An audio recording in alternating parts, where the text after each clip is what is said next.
আসসালামু আলাইকুম।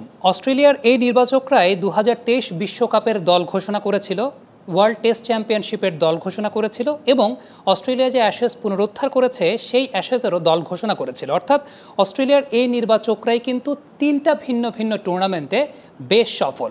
সুতরাং তারা যখন কোনো দল নির্বাচন করছে নিশ্চয়ই যাচাই বাছাই বিবেচনা করেই তারা দল নির্বাচন করে। আমি একবার অস্ট্রেলিয়ান গ্রেট ব্র্যাড হজের সঙ্গে কথা বলেছিলাম একটা ব্যক্তিগত আলাপচারিতায়। তিনি আমাকে বলছিলেন অস্ট্রেলিয়ান সিলেক্টররা কালচারালি যে সমস্ত ফ্যাক্টরের উপর বেস করে দল নির্বাচন করে থাকে তার মধ্যে অন্যতম বড় বিষয় হচ্ছে দলের ব্যালেন্স ঠিক থাকবে কোন দলে, সেই ধরনের ব্যালেন্স। নাম্বার 2 যে বিষয়টা, যে জায়গায় খেলা হচ্ছে সেই জায়গার কন্ডিশন অনুযায়ী কার কার ভালো খেলার কথা বা কার কার পাস্ট প্রিভিয়াস ট্র্যাক রেকর্ড রয়েছে। নাম্বার 3 তারা এক্সপিরিয়েন্সকে বড় টুর্নামেন্টে খুব বেশি মাত্রায় প্রাধান্য দেয়। এই টিমটাতে 15 জনের যে লাইন আপটা ঘোষণা করা হয়েছে, ক্যামেরুন গ্রিন ব্যতীত 28 বছরের নিচে আর কেউ নেই। কিন্তু অবাক করা একটা বিষয় হচ্ছে স্টিভেন স্মিথকে এই দলতে রাখা হয়নি, কিংবা ফ্রেজার ম্যাকগার্গ যাকে নিয়ে চিন্তা করা হচ্ছে অস্ট্রেলিয়ার আগামী দিনের কান্ডারি কিংবা টি-20 পাওয়ার প্লে ব্যাটিংটাকে একটা অন্য উচ্চতা নিয়ে গেছেন, তাকেও দলে রাখা হয় নাই। কেন রাখা হয় নাই, কারণ কি হতে পারে সেই ব্যাপারটা একটু বিশ্লেষণ করতে চাই। প্রথমত টপ অর্ডার থেকে শুরু করি। ম্যাকগার্গ ডেফিনেটলি পাওয়ার প্লেতে আইপিএলে দুর্দান্ত ব্যাটিং করেছেন, কিন্তু টপ অর্ডার ব্যাটার হিসাবে তিনি রিপ্লেস করবেন কাদেরকে? David Warner, Mitchell Marsh, Travis head. আপনি যদি ডেভিড ওয়ার্নারের কথা চিন্তা করেন তাহলে সর্বশেষ 4টা যে টি-20 আন্তর্জাতিক ম্যাচ ডেভিড ওয়ার্নার খেলেছেন, আপনি স্কোরগুলো যদি একটু লক্ষ্য করে দেখেন, 36 বলে 70, 19 বলে 22, 49 বলে 81, 20 বলে 32। তার মানে ডেভিড ওয়ার্নার আন্তর্জাতিক টি-20তে কিন্তু বেশ ফর্মে আছেন। অন্যদিকে আপনি যদি চিন্তা করেন ক্যারিবিয়ানে খেলার ক্ষেত্রে ট্র্যাক রেকর্ড, ওয়েস্ট ইন্ডিজের মাটিতে ডেভিড ওয়ার্নার কিন্তু সিপিএলও খেলেছেন এবং সেই সঙ্গে আন্তর্জাতিক ওয়ানডে বা টি-20তেও ডেভিড ওয়ার্নারের অভিজ্ঞতা রয়েছে। এবং এসব জায়গায় যেহেতু একটু স্লোইশ কন্ডিশন হওয়ার সম্ভাবনা বেশি, ওয়ার্নারের মতো ব্যাটার যিনি একটু ডিপ ব্যাটিং করতে পারেন, একটু ইনিংসটাকে টেনে নিয়ে যেতে পারেন, এই টাইপের ব্যাটারদের কিন্তু অনেক বেশি মাত্রায় গ্রহণযোগ্যতা থাকে। শুধুমাত্র এই স্লোইশ কন্ডিশনের কথা বিবেচনা করে কিন্তু অ্যাস্টন অ্যাগারকে নিয়ে আসা হয়েছে। খেয়াল করে দেখেন এই লাইন আপটাতে লেফট আর্ম অর্থোডক্স স্পিনার হিসেবে অ্যাস্টন অ্যাগারকে প্রত্যাবর্তন করা হয়েছে আন্তর্জাতিক ক্রিকেটে। তার মানে বোঝাই যাচ্ছে কন্ডিশনটা একটু স্লো হতে পারে, ডেভিড ওয়ার্নার এখানে একটা কার্যকরী ভূমিকা পালন করবেন। ট্রাভিস হেডকে বাদ দেওয়ার কোনো কারণ নাই, ডেফিনেটলি এক্সপিরিয়েন্স এবং বর্তমান সময়ে তিনি ফর্মের তুঙ্গে রয়েছেন। এখন ফ্রেজার ম্যাকগার্গকে আপনি কার জায়গায় আসলে সত্যিকার অর্থে নেবেন? মিচেল মার্শকে নেবেন? মিচেল মার্শের কিন্তু একটা মাল্টিপল রোলস রয়েছে, তিনি একই সঙ্গে ক্যাপ্টেন্সি করবেন, ব্যাটসম্যান হিসেবে রয়েছেন, বোলিংও তিনি করতে পারেন।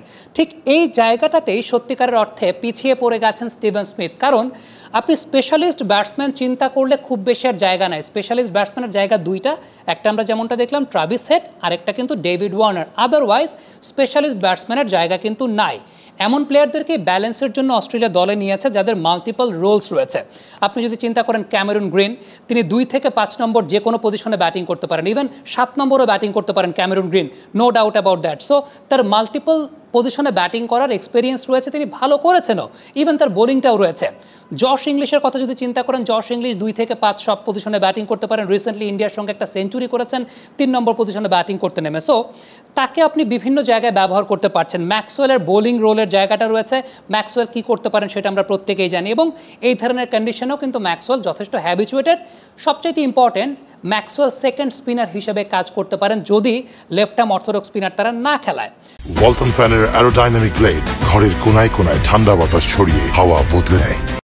অন্যদিকে আপনি যদি চিন্তা করেন আরও একজন ক্রিকেটার মার্কাস স্টোয়ানিস, তারও কিন্তু মাল্টিপল রোলস রয়েছে। সো অস্ট্রেলিয়ার এই লাইন আপটাতে মাল্টিপল রোলস ছাড়া স্পেশালাইজড অপশন আসলে খুবই কম। সো সেই জায়গাটাতে ফ্রেজার ম্যাকগার্গ এবং সেই সঙ্গে স্টিভেন স্মিথ দুজনেই পিছিয়ে পড়ে গেছেন, বা দুজনের আসলে জায়গাটা হয়নি, কারণ স্টিভেন স্মিথকে প্রথমত 2টা ফ্যাক্টর কোয়ালিফাই করতে হতো। নাম্বার 1, তাকে আপনি মাল্টিপল পজিশনসে ব্যাটিং করাতে পারবেন কি না।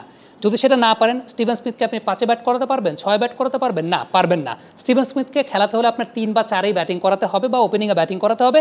স্টিভেন স্মিথের বোলিং অপশনটা ওইরকম অ্যাভেলেবেল না। নাম্বার 2, ফ্রেজার ম্যাকগার্গ, তার ক্ষেত্রে ব্যাপারটা যিনি ওইরকমই যে আপনি ওপেনারদের বা টপ অর্ডারদেরকে কাদেরকে রিপ্লেস করবেন? এদেরকে তো রিপ্লেস করার মতো পসিবিলিটি আসলে নাই সত্যিকার অর্থে। আর যদি ফ্রেজার ম্যাকগার্গের মাল্টিপল রোলস থাকতো, বোলিংটা করতে পারতেন, তাহলে হয়তোবা তিনি সেই জায়গাটায় চান্স পেতে পারতেন। মিচেল স্টার্ক নাওয়াডেজ অস্ট্রেলিয়া টি-20 টিমে থাকেন না। গেল 1 বছরে তিনি অস্ট্রেলিয়া টি-20 টিমে নিয়মিতভাবে নাই, শুধুমাত্র লাস্ট সিরিজটাকে তাকে নেওয়া হয়েছে। তবে স্টার্ককে এক্ষেত্রে অস্ট্রেলিয়া টিমে নেওয়ার পেছনে অন্যতম বড় কারণ আমার কাছে যেটা মনে হয় তা হচ্ছে ক্যারিবিয়ানে মিচেল স্টার্কের ওয়ানডে বোলিং রেকর্ডটা খেয়াল করে দেখবেন 2021 সালে 3টা ওয়ানডেতে মিচেল স্টার্ক 11টা উইকেট পেয়েছিলেন ওয়েস্ট ইন্ডিজের মাটিতে।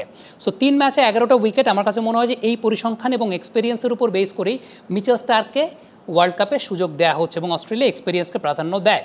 যদিও আমরা দেখেছি নেথান এলিসকে কল করা হয়েছে এবং নেথান এলিস যতগুলো ম্যাচে সুযোগ পেয়েছেন অস্ট্রেলিয়ার হয়ে বেশ ভালো পারফর্ম করেছেন, 4th পেসার হিসেবে তাকে নেওয়া হয়েছে এবং অবাক করা বিষয়ের জায়গা হচ্ছে left arm orthodox spinner Ashton অ্যাগারকে নেওয়া হয়েছে। মানে বোঝাই যাচ্ছে একটু স্লোইশ কন্ডিশন থাকতে পারে এবং এই জায়গাটাতে এক্সপিরিয়েন্সড ব্যাটারদের প্রাধান্যটাই অবশ্যই বেশি পাবে। সো আমার কাছে মনে হয় যে এক্সপিরিয়েন্সের মতো টিমের ব্যালেন্সটা ঠিক রাখাটা গুরুত্বপূর্ণ, যেহেতু স্টিভেন স্মিথের মাল্টিপল রোলস নাই এবং স্টিভেন স্মিথকে আপনি মাল্টিপল পজিশনে ব্যাট করাতে পারবেন না। দ্যাটস ওয়াই এই দুজন খেলোয়াড় আসলে বাদ পড়েছেন, ম্যাকগার্ক এবং স্টিভেন স্মিথ। কমেন্ট বক্সে আপনাদের মন্তব্য মতামত জানতে চাই, কী মনে হয় কেন তারা বাদ পড়েছেন, আপনাদের মন্তব্য মতামত। কারণ অস্ট্রেলিয়ান এই সিলেক্টররা কিন্তু 3টা মেজর ট্রফি দিয়েছেন অস্ট্রেলিয়াকে খুব রিসেন্ট পাস্টের টাইমসে। সো তারা যদি কোনো কিছু চিন্তা করে নেয় সেটা তারা বুঝে শুনে চিন্তা করেছে। থ্যাংক ইউ আমাদের সঙ্গে থাকার জন্য। কমেন্ট বক্সে আপনাদের মন্তব্য মতামত জানতে চাই।